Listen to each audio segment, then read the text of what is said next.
Selamat sore. Saya ingin menjelaskan mengenai praktikum yang akan Anda lakukan mulai minggu depan. Ya, Eh, buku panduan praktikumnya sudah saya kirimkan. Nah, ini penjelasan mengenai teorinya ya. Ada banyak slide, tetapi sebetulnya tidak tidak begitu apa banyak. Saya akan menjelaskan ya. Jadi Anda nanti bisa baca sendiri ya. Jadi ada sebetulnya 4 ya mengenai hukum Bernoulli. Yang pertama, praktikum mengenai aliran pipa saluran tertutup. Yang kedua, aliran pada saluran terbuka. Nah, dalam aliran saluran terbuka itu Anda juga nanti melihat bagaimana kalau aliran itu melalui di atas ambang ya, ada macam-macam nanti. Nah, itu percobaannya sudah ada di dalam panduan tugas ada ya. Nah, baik. Jadi hukum Bernoulli itu untuk tahu apa tekanan air ya, tekanan energi. Nah, itu pakai. Nah, ini apa teorinya kamu baca sendiri ya. Ini teorinya ya. Teorinya saya ulang. Nah, ini macam-macam aplikasinya ya, macam-macam. Kemudian eh, itu nanti praktikumnya di panduan ada ya. Di panduan ada coba ini PowerPoint-nya ternyata agak beda sedikit dengan panduan ya. Jadi di panduannya, nah ini ya panduan. Nah ini ada cukup cukup jelas ya, cukup jelas sebentar. Nah ini pakai alatnya ini.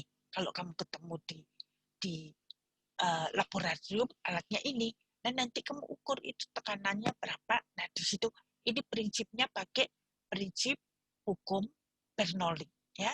Jadi prinsip hukum Bernoulli ya, dan aliran pipa, aliran air dalam pipa ya. Nah, ini ya, nanti kamu apa? Kamu lihat ya, kamu baca dulu sebelumnya. Nah, ini kan mengenai kehilangan energi segala macam, koefisien kekasaran. Nah, dari kamu bisa baca. Nah, nanti apa yang harus kamu kerjakan nih, langkah kerja, prosedur percobaan itu kamu perhatikan ya. Kamu perhatikan prosedur percobaannya ini. Nah, ini ya model jaringannya. Nah, hasilnya bagaimana kamu nanti uh, membuat laporannya ya. Itu. Terus yang kedua itu aliran pada saluran terbuka ya. Ini alatnya ini yang ada di lab, alatnya seperti ini ya. Alatnya seperti ini.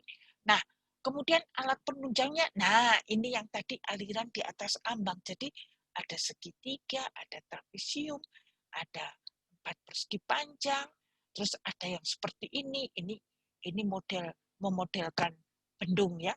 Ada 1, 2, 3, 4 sampai 10 ya. Semua ada 10 itu tadi ya. Kemudian ini dasar teorinya, kamu baca ya, kamu baca. Nah, sekarang apa yang perlu kamu perhatikan ya? Kamu perhatikan itu ukur tingginya, tinggi air di atas ambang itu berapa ya. Nah, itu kan sebetulnya menunjukkan debitnya. Nah, di samping itu saya punya alat untuk ukur kecepatan. Untuk ukur kecepatan toh, ukur kecepatan. Nah, dari alat itu nanti bisa tahu kecepatannya berapa. Nah, nanti bandingkan antara debit yang kamu ketemukan dari alat ukur kecepatan atau venturimeter dengan yang kamu ukur dari waktu air lewat di atas ambang itu. Nah, bandingkan ya, bandingkan keduanya. Itu yang kamu nanti perlu perhatikan buat tabel ya, buat tabelnya itu ya. Jadi kemudian selain itu kamu lihat profilnya ya. Dia air itu mengalir di atas ambang lebih tadi kan. Terus gimana itu profilnya ya? Itu loncatan airnya. Kamu gambar saja, gambar sketsa.